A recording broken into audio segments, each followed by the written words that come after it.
Jaya Radha Madhava Kunja Bihari Jaya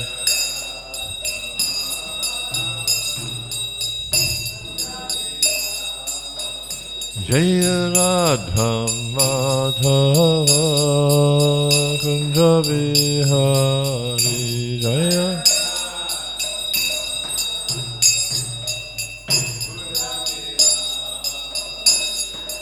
Gopi Chanda Ballabha Girivarathari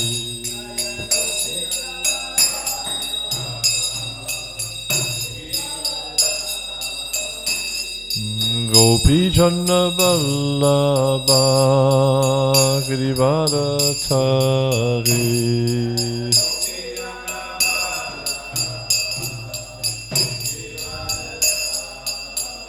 Jaya Radha Madhava Kunja Bihari Jaya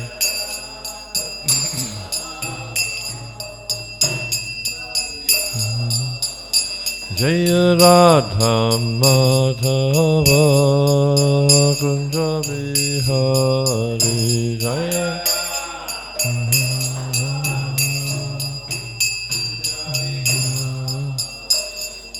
Gopi Chanda Ballabha Girivarathari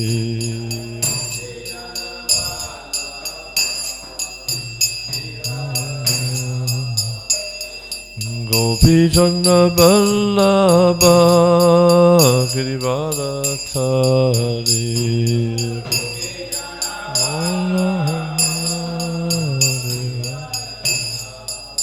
Yashoda Nandana Braja Jana Ranjana Yashoda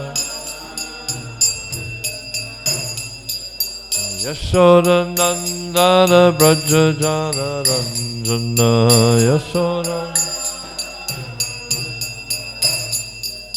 Yamuna Tira Vanachari Yamuna Yamuna Tira Vanachari Yamuna Tira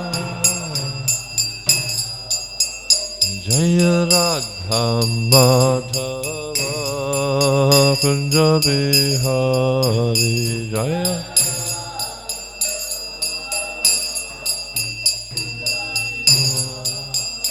Jaya Radha Madhava Kunja Bihari Jaya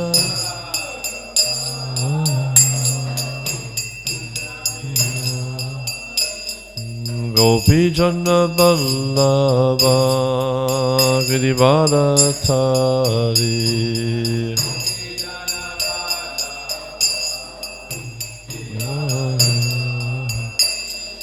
Gopi Chanda Ballabha Girivarathari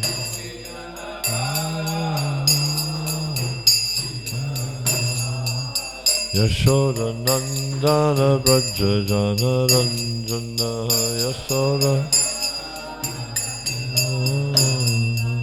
Yashoda Nandana Braja Jana Ranjana Yashoda Yamuna Tira Vanachari Yamuna Yamuna Tira Vanachari Yamuna Tira Jaya Radha Madhava Kunja Bihari Jaya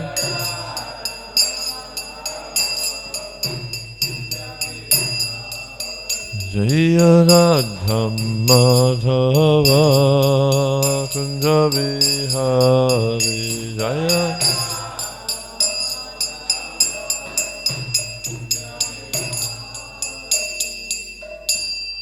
Jai Vishnu Vishnu Pad Paramahamsa Hari Vrajakacharya Ashtottara Sada Shri Srimati Stamai Grace Apai Charanara Vinda Bhakti Sharshana Prabhupada ISKCON, VBT founder Acharya, save the whole world, Srila Prabhupada. Jaini Parivrajacharya. Ashtottara Satashi Srimad, His Divine Grace of the Bhakti Siddhanta Saraswati Thakur Maharaj ki, Ananta Koti Vaishnavini ki, Namacharya Shri Haridas Thakur ki, Brahmzika Ho Shri Krishna Caitanya, Prabhu Nityananda Shri Advaita Gadadhara Sri Hari Gaura Bhaktivinoda ki, Sri Sri Radha Krishna Gopinath Shamakund Radha Kundgiri Govardhana ki, Brajbhumi Shivandama Dama ki, Navadip Mayapur Dama ki, Purushtam Chitra Jagatpuri Dama ki, Ganga Mai ki, Jamuna Mai ki, Bhakti Devi ki, Tulasi Maharani ki, Samaveta Bhaktivinoda ki, Jaini Taigo Premanandi, all glorious assembled devotees, all glorious devotees, all glorious devotees, all glorious devotees, Peter Sri Guru and Sri Ganga, all glorious Srila Prabhupada ki jai.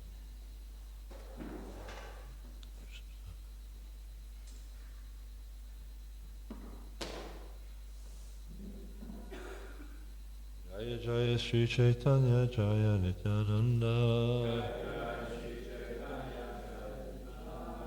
Jaya Dvaita Chandra Jaya Gaura Bhakta Vrinda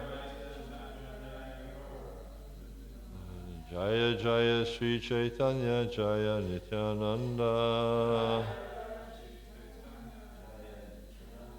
Jaya Dvaita Chandra Jaya Gaura Bhakta Vrinda Jaya Jaya Sri Caitanya Jaya Nityananda Jaya Dvaita Chandra Jaya Gaura Bhakta Vrinda 67 on the board, okay. Esava Pasandira Tabe Haive Nistara Esava Pasandira Sabe Haive Nistara Arakana Upaya Nahi E Yukti Sara Akona Upaya Nahi E Yukti Sara E Saba Pasandira Tabi Haibe Nistara Arakana Upaya Nahi E Yukti Sara E Saba Pasandira Tabi Haibe Nistara Ara kono paya nahi e yukti sara.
Esava, all these Pashandira of the demons, Tabe, then Haibe, there will be Nistara, deliverance, Other alternative.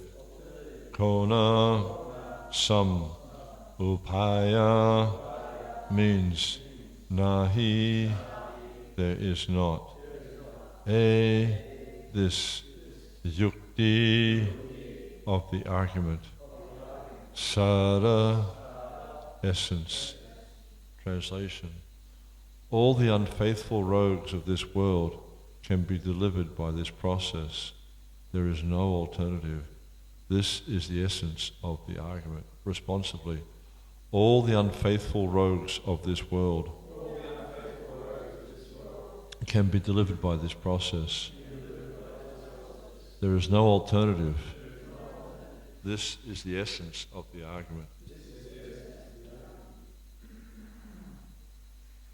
There's no purport here, so I'll read on.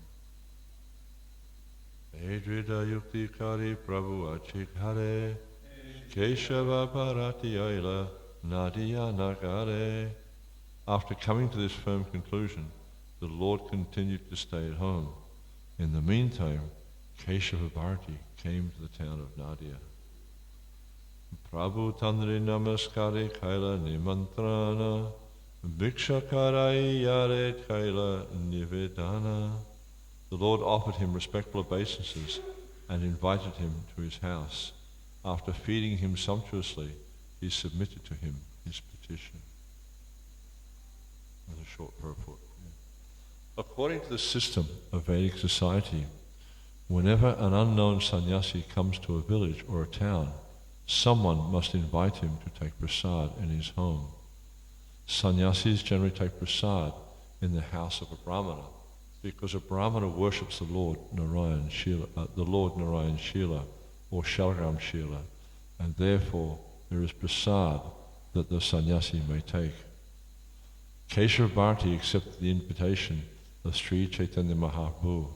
Thus, the Lord had a good opportunity to explain his desire to take sannyas from him.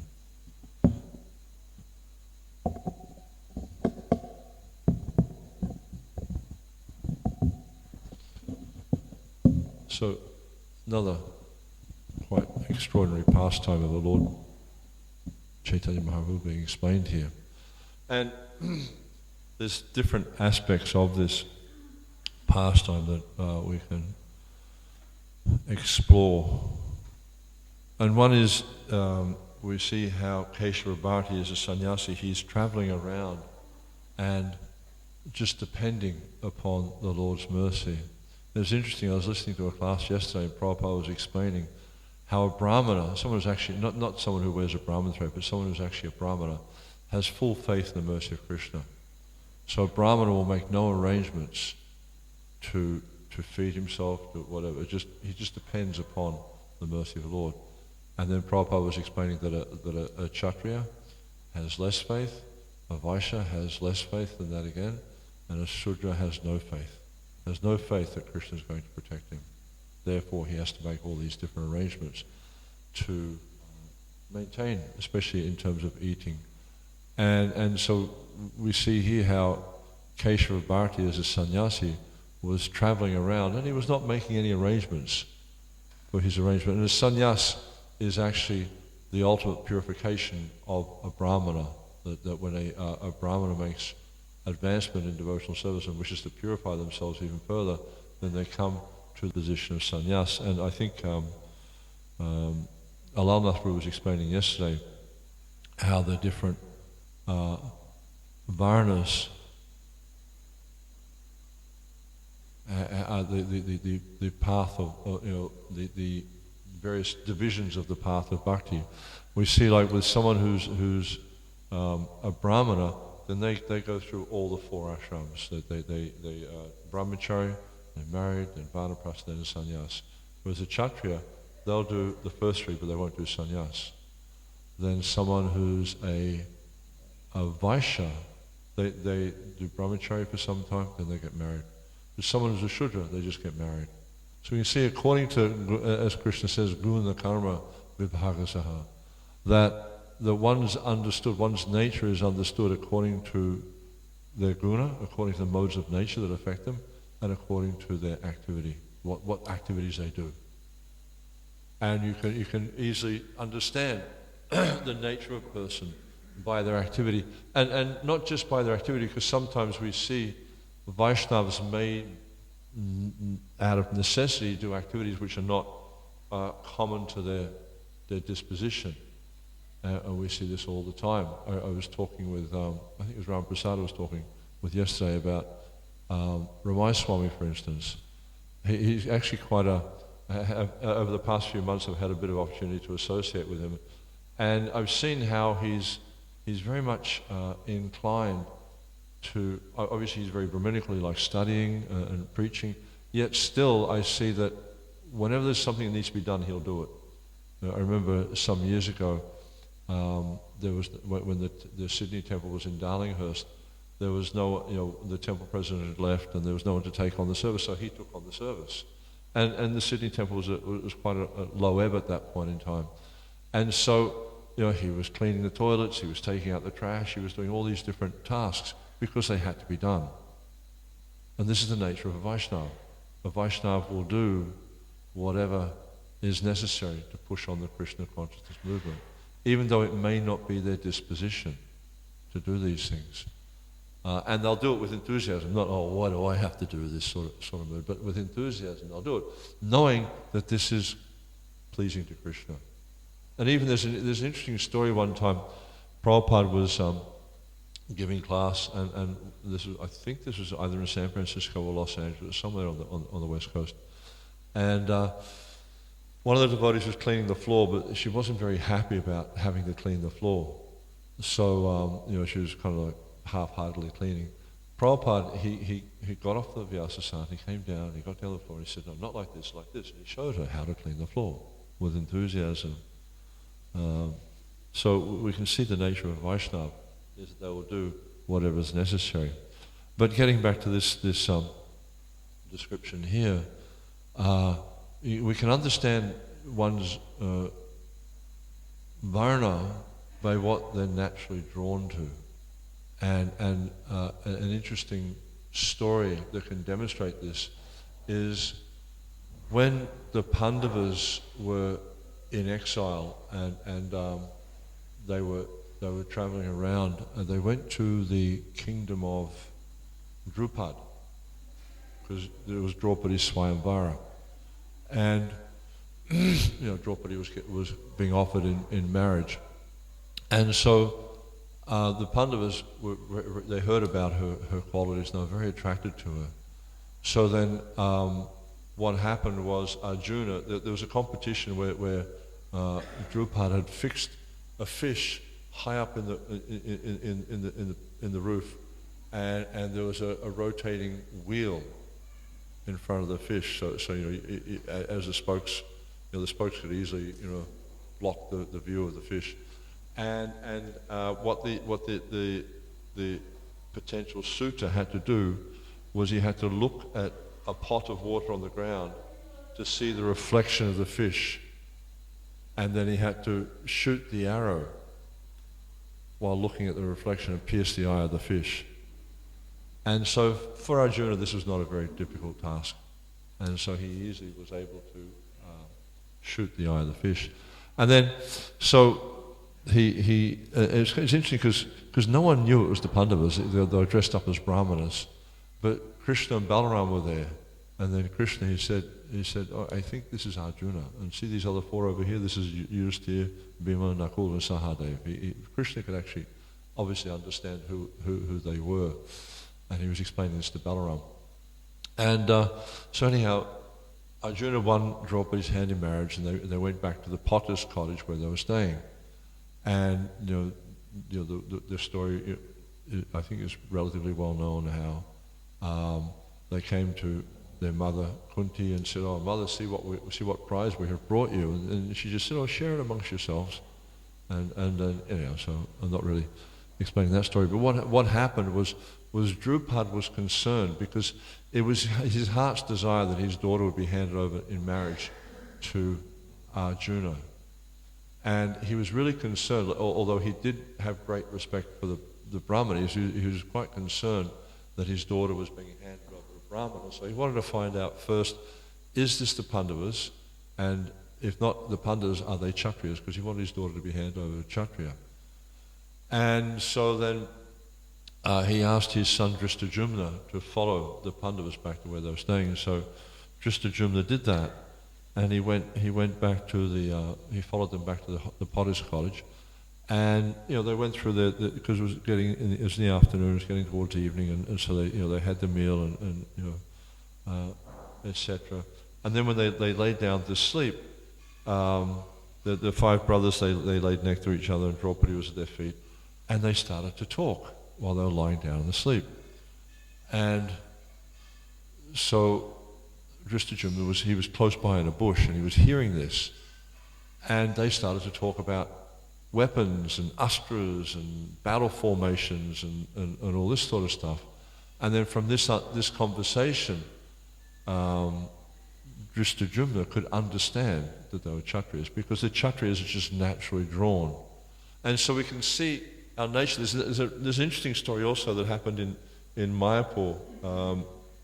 Prabhupada was on a morning walk, and he came upon this very, very unclean environment, and he got quite upset about it.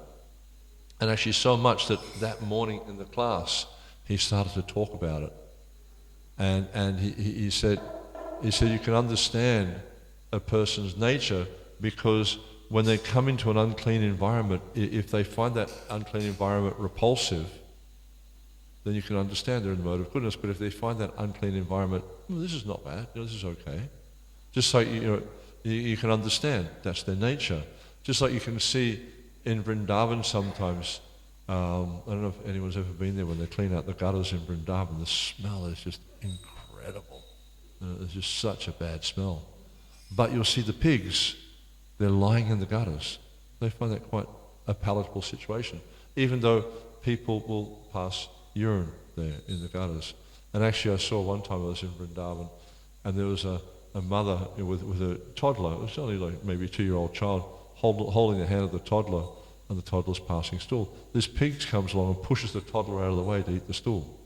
So you kind of, when you see these types of things, you start to understand the nature and what they're attracted to. And the living entity is always drawn. And there's a verse in the third canto where Kapila Dev is explaining to Devahuti that the living entity, when they enter a particular species of life, they find a particular type of satisfaction in that species, and they're never averse to being situated. Even though, we might look at something like a pig, lying in the gutters of Vrindavan and think, oh, how horrible. But for the pig, it's thinking, how wonderful, because of the guna and karma, how the guna and karma affect that living entity. So, we can start to, by analyzing how the modes of nature are manifested in a living entity, we can see, or not manifested within the living entity, but how they're covering the living entity and how the living entity is functioning through these modes of nature and manifesting particular behavior according to the modes of nature that are influencing them. We can understand what they're like. We can understand whether they're situated in the sattva or raja or tama or some combination. And as Krishna explains in the Gita, these modes of nature are always in flux. They're always competing. And so you'll see that as the day goes on, you'll see some living entities that they'll be quite influenced in the morning in a particularly sattvic type of way. Then as the day goes on, they become more and more rajasic, and then it comes into evening, they become more and more tamasic. Yet someone who's fixed in consciousness, as Krishna explains in the Gita, is sagunan samatityaitan brahma bhuyaya kalpate. They become above the modes and fixed in consciousness. And this is the process of Krishna consciousness. And we see here how Keshava Bharati, because he's a Brahmana by nature, when he's come there, he's just dependent upon, Keshava Bharati is a little bit different because he's a Mayavadi sannyasi, but still dependent upon Narayan, if you like, for his maintenance, for his sustenance, and has no, they don't make any endeavor to try to achieve any particular outcome, and are willing to accept whatever comes by the mercy of the Lord. Now, I've seen. I remember one time I was in Thailand. In Thailand, they have two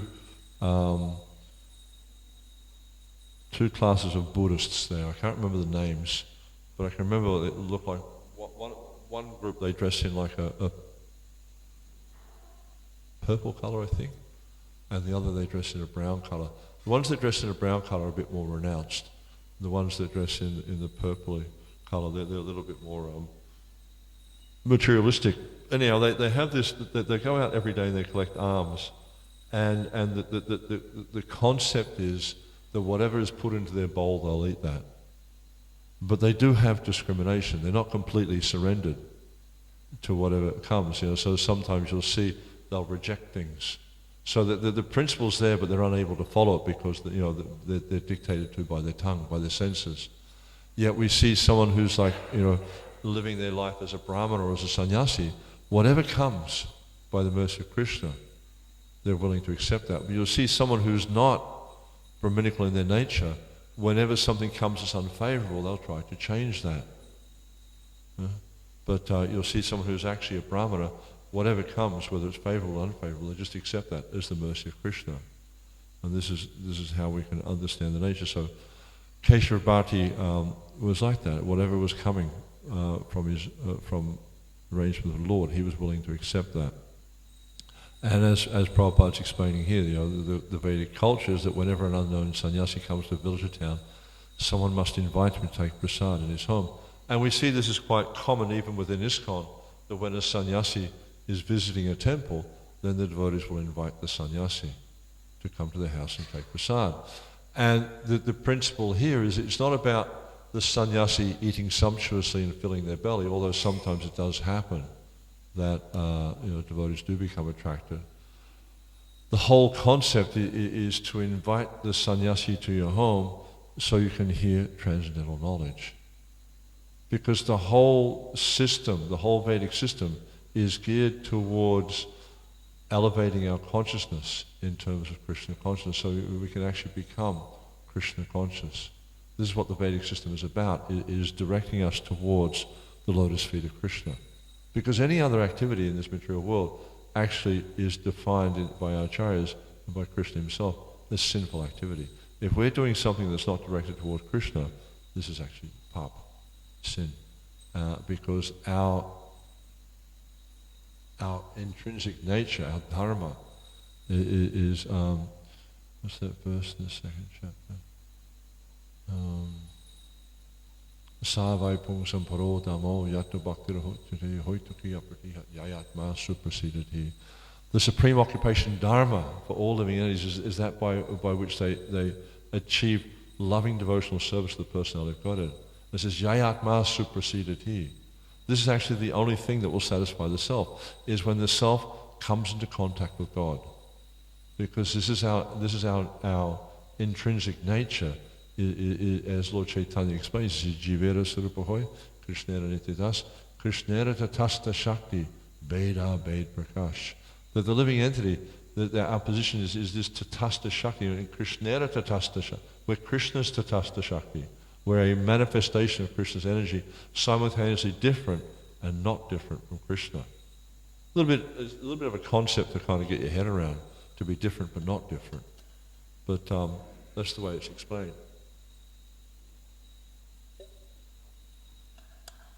And different means, the non-difference in that we're spiritual energy. Not that we're God, but we're spiritual energy. The same nature as God. But the difference comes in the quantity. We have the quality, not the quantity. God is unlimited, and we're a small portion of unlimited. So it's a little bit of a different kind of a term or a concept to come to terms with, and yet it's saying the jivera surupahoy, the actual swarup, one's own nature. The swarup means this is who you actually are, inside of all this, the material body, etc. Swarup means that we are Krishna's eternal servant. This is the intrinsic nature of the jiva. It cannot be separated from the jiva. I remember there's a I was down in Melbourne. My wife and I were down in Melbourne for a few weeks just recently, and because we used to live on Beaconsfield Parade when we lived down there, and there's really nice walk. You have nice walks down there, and there's this sign, a plaque. I think what is it? There's some guy, a sailor there, a statue of a sailor with his duffel bag over his shoulder and stuff, and it says you can take the boy out of port, but you can't take port out of the boy. So it's kind of like talking about the intrinsic nature of someone who's born in Port Melbourne. They're saying you can't separate them from Port Melbourne. But actually this is just an external identification, and it's not the jiva. But as explained in the scriptures, the intrinsic nature of the living entity is to serve God. You cannot separate that from the living entity.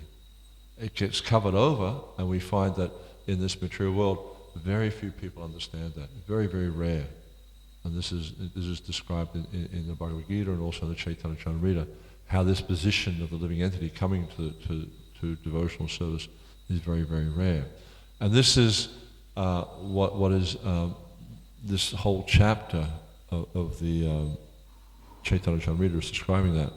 But another interesting point here is how we'll see that Lord Caitanya, in the next few verses, it goes on for another, about 8-9 verses, this section here, where Lord Caitanya is taking sannyas.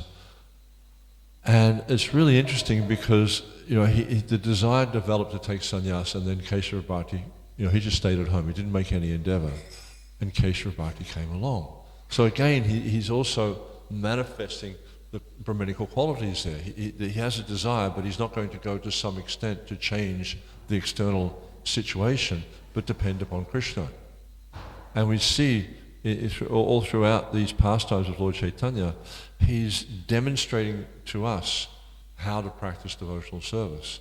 So you may have a desire there, but we should not act in a way to try and, to cause that thing to happen. We shouldn't, we might have a desire for whatever, but better is to wait for Krishna to make the arrangement, because Krishna will make the perfect arrangement, rather than trying to force the situation, I guess you could say. And so what happened is a few days later, after the Lord manifested the desire, Kesava Bhakti came along. And this is really interesting because Kesava Bhakti is a Mayavadi sannyasi.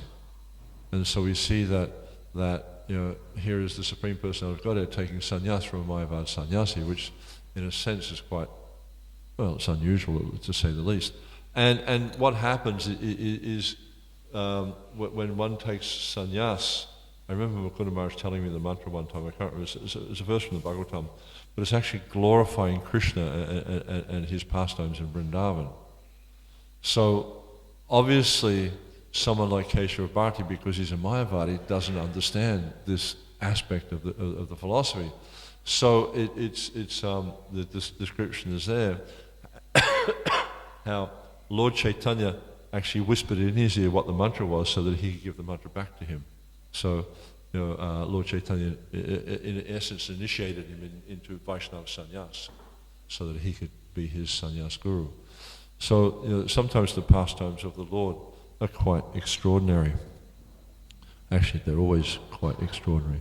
And here it mentions how sannyasis, they take prasad in the house of a brahmana because the brahmana worships the Lord. He worships the Supreme Personality of Godhead. And a sannyasi should only be taking Krishna prasad. So this is also quite an interesting description, because generally speaking, one is known as a brahmana because they worship the Supreme Brahman, the Supreme Personality of Godhead. And when he came to Lord Chaitanya's house, Lord Caitanya worshipped Shalagram Shila. And this was, at least previously, going back several hundred years, it was quite common. Actually, practically every brahmana had a Shalagram Shila in their home, and they'd worship the Shalagram Shila. And so then the sannyasi, he came there knowing that if he ate in the house of a personality like Lord Caitanya, who was manifesting himself as a Brahmana, that he would get prasad that was offered to the Srila. Although his concept of the Srila may be somewhat different from Gaudiya Vaishnava concepts. Although it's not actually so clear, because even though Keshava Bharati was initiated in a Mayavadi Sampradaya, he still accepted Lord Caitanya as the Supreme Personality of Godhead. So there's a little bit of a mix there. It's not like he's just a straight out-and-out Mayavadi, for instance, like the was it Prakashananda Saraswati and others. So because we'll see in where is it?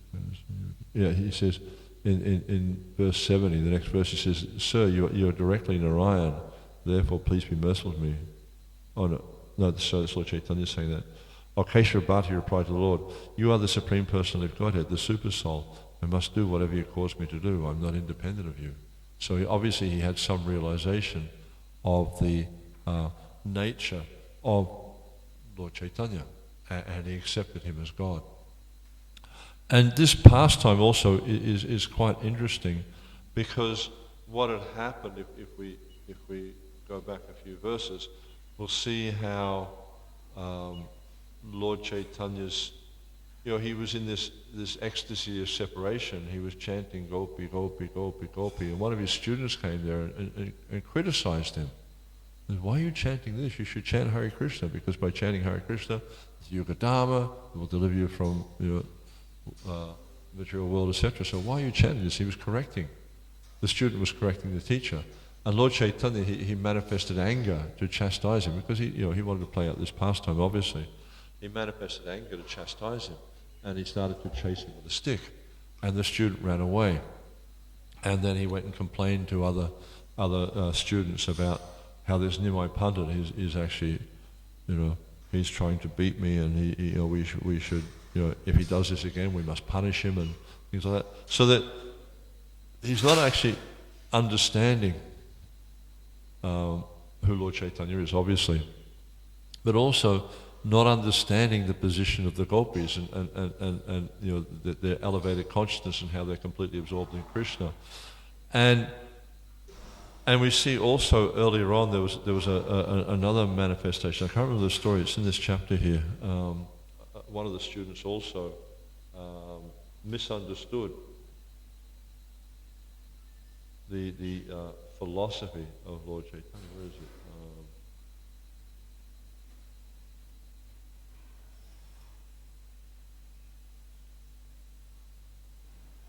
Oh, that's right. Yeah, one of the students, one of Lord Chaitanya's students, was saying to others how the glories of the holy name are an exaggeration. So Lord Chaitanya then, he explained that verse, Harinama, Harinama, Harinama eva kevalam kalo nastyeva, nastyeva, nastyeva katiranyata. How, and he went into quite an elaborate explanation of how the holy name is the Yuga Dharma, and it's actually able to deliver one from the cycle of birth and death. And he's explaining how the holy name is not different from Krishna, it's fully powerful. He says, Kali Kalera Dharma Namasankatana. Kali Kalera Dharma Krishna Namasankatana.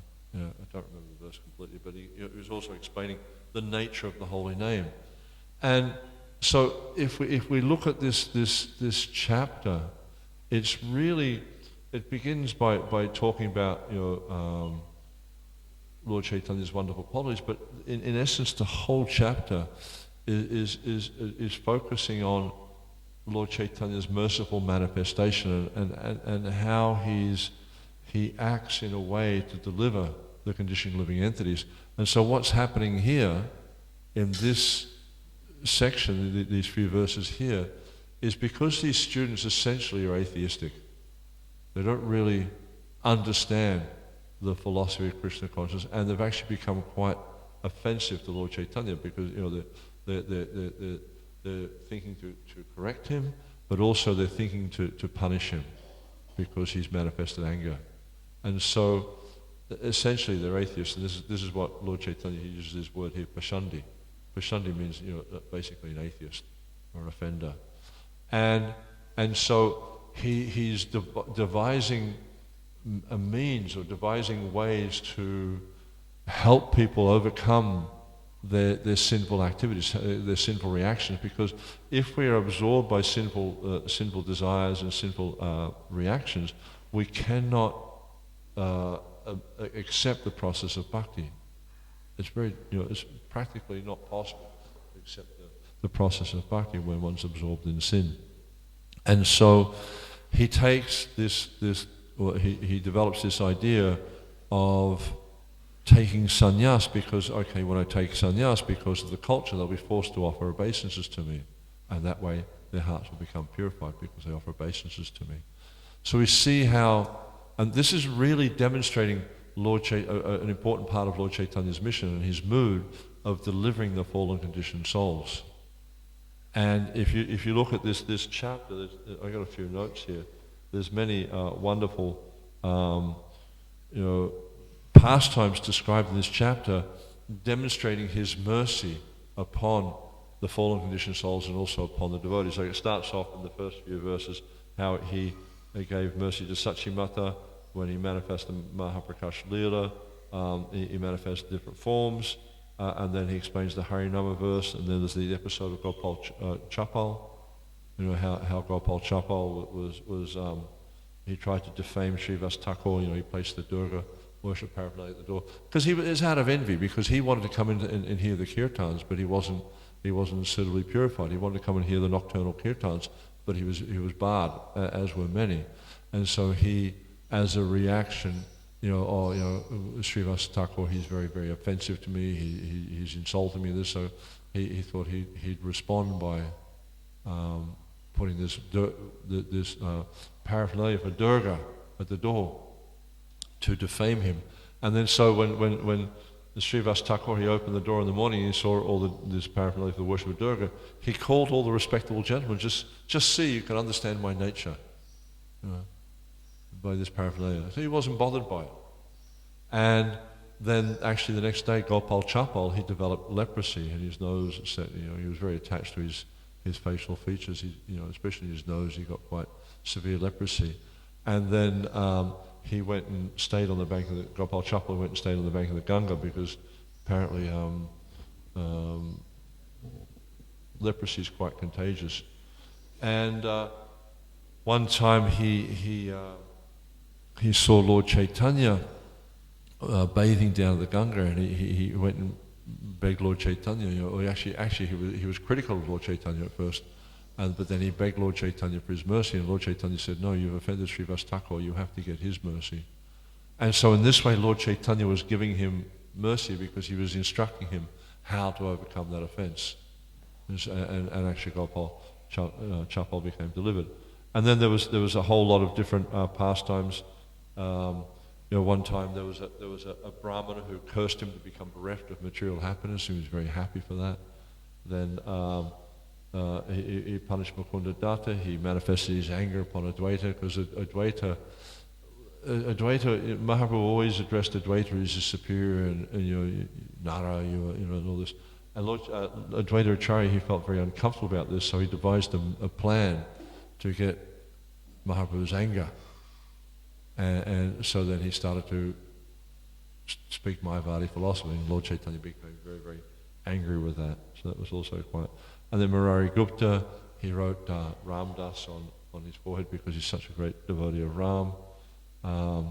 Then he went to Sridhar, he was at Sridhar, Kolovich Sridhar's house, and he drank from his iron water pot. There's so many wonderful pastimes here. And then he blessed Haridas Thakur, he vanquished Sachimata's offences. Then when the devotee was talking about, he responds to Nam Aparad, he praising Murari Gupta. He planted a mango tree. It was quite an amazing story. He had a mango seed and he put it in the ground, and immediately the tree the tree sprouted, and it produced hundreds and hundreds of these amazing fruits that had no skin and no seed, and they're all beautifully sort of golden, orangey, yellow colour. And every day of the year there was fruits on this tree, and so they had kirtan there regularly. Actually, every day they had kirtan there, and the devotees would relish these amazing fruits. And then he manifested the mood of Nrsimha. That was quite interesting also, because he manifested this ferocious form, and he was running through the streets of Navadvip with a club, and people became very, very fearful when they saw this form of Nrsimha. And then when Lord Caitanya saw that they'd become fearful, he stopped, because he realized, how will they take to this Krishna consciousness if they're fearful? So again, even though he's having these ecstasies, he's quite conscious of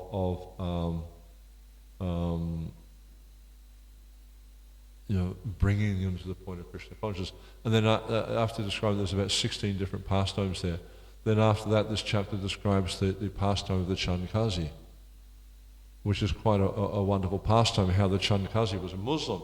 And all the Muslims, not only the Muslims, but also the different Brahmanas in Navadvip were complaining to the Chandkazi about these kirtans the Lord Chaitanya's associates were having. There's so much disturbance. They're degrading our Hindu faith, and because they thought they were Sahajas, etc. And so they go and complain to the Chandkazi, and the Chandkazi he has it in mind to discipline Lord Chaitanya and all the devotees who are performing kirtan.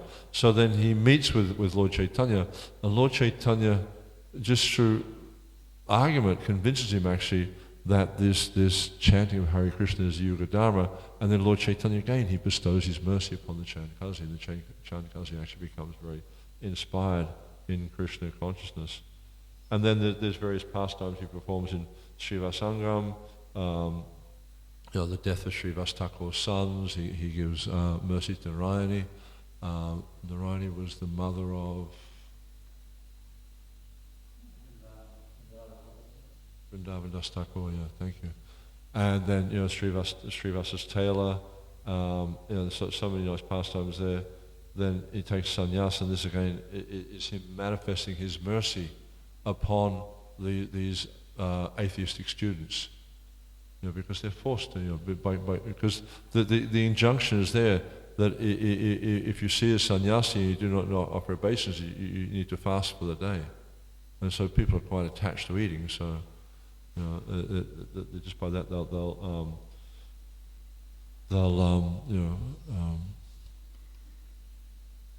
offer obeisance to Lord Chaitanya, and they'll get spiritual advancement, and they'll become freed from all their sinful reactions.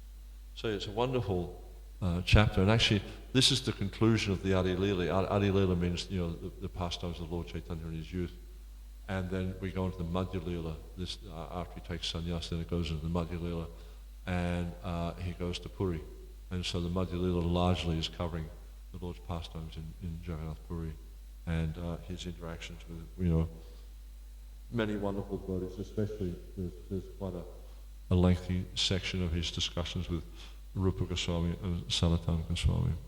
So very, very wonderful pastimes. Okay, any questions, comments at all?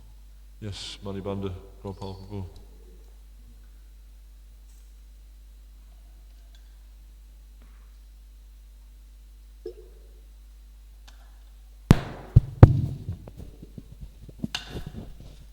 So we said Lord Caitanya took initiation from Ishvara Puri and then sannyas from Keshava Bharat. Does it seem there's some tradition that you take sannyas from someone who's not your Diksha Guru? It seems to happen a lot. Is that like a standard process, or you can take sannyas from your Diksha Guru? Well, I mean, Bhaktisiddhanta Saraswati Thakur, he gave sannyas to his disciples. Prabhupada gave sannyas to his disciples. I think it's not really, in one sense, not that important. Diksha's not important. Unfortunately, in ISKCON we tend to put too much emphasis on it. Whereas you see, by and large, the statements in the scriptures are talking about the Siksha Guru, the person you receive instruction from. And taking Diksha is just a formality. The real essence, and generally you see that, like in ISKCON, for instance, the person that the devotees mostly take their siksha from is their diksha. But that's where the importance needs to be placed, is on the siksha, the instruction you receive, not the diksha. Because it's just, Prabhupada in one place he compares it to like when you enroll in a university. You don't go to university just to enroll, that's not the point. The point of going to the university is the knowledge. And so he likens the diksha to the enrollment. You know, I mean, how much you're going to learn from when you go to enroll, how much you're going to learn from the lady at the front desk or the person at the front desk? Not much. Might tell you where the toilets are, they might tell you, you know, where the cafeteria is, things like that. But it's not really the purpose of being there. The purpose of being there is the instruction. And in the same way, in the Gaudiya Vaishnava Sampradaya, the real essence of the process is the instruction we receive. And so in the same way, sannyas diksha, again, is another formality, so that a person is then in an ashram or a situation where they can preach more. But it's not really that important. So did he take, Lord Caitanya took more instruction from Keshava Bharati than Ishvarapuri, just based on what but siksha being more prominent? But he took sannyas diksha from Keshava Bharati. Yeah. He didn't take siksha from him, he took diksha. He got some siksha from Ishvarapuri, whereas there's no mention here of him getting any siksha from Keshava Bharati. But we see, like, when he was speaking with Ramananda Roy, for instance, he manifested taking a lot of instruction from Ramananda Roy, and he was really drawing out. So you see there are different pastimes where Lord Caitanya was interacting with various Vaishnavas, and he would enact this pastime, if you like, of taking instruction. But we don't see there's any, I don't recall any mention of him taking instruction from Keshava Bharati. Yeah, I mean, I know at least perhaps one external reason he took from Keshava Bharati, because he was a prominent Mayavad sannyasi, and Mayavad philosophy was, it was quite influential in that culture. So for that reason, that suggests that he took from a Mayavad sannyasi, so he would engender more respect with the masses. So that was one reason choosing. But also the Vaishnava sannyas wasn't prominent at that time. Oh, that's right. That's right. Vaishnavas generally didn't take sannyas. They went from whatever ashram into Babaji. That was much more prominent amongst the Gaudiya Vaishnavas at that time. And you'll see, like with Rupa Sanatan, the 6 Goswamis of Vrindavan, they more or less took on a Babaji sort of a role rather than, so it wasn't so prominent. Krishna Kirtan Prabhu. Just one comment, the defense of Keshava Bharati. Prabhupada does mention very clearly early on in the Adi Leela that Keshava Bharati was a Vaishnava, and he even says there's a possibility that he was a disciple of Madhavendra Puri or had some association with him. So that's mentioned in the purports. And again, mentioning the internal, external, we know internally these are all Nitya-Siddha devotees, and in the Guru Ganesh Kavi Kanepa mentions that Keshava Bharati was Santipani Muni. He was a spiritual master in Mathura that gave Krishna his thread. So it's not just externally might appear to be associated with the Mayavadi sannyasis, but he was a Nitya-Siddha eternal, and Prabhupada mentions he was a Vaishnava as well. Well, also here, as I was saying, he declares that Lord Chaitanya is the Supreme Person of Godhead. So even though there's this outward kind of identification as a Mayavadi sannyasi, we can see that obviously he's not a Mayavadi because he's understanding that Lord Chaitanya is God. Whereas a Mayavadi is kind of identify that everyone's God. A bit of a difference there. Thank you. Anything else? Okay, thank you very much. Prabhupada ki, Samaveta Bhaktivinoda ki, Jai Nitai Gaur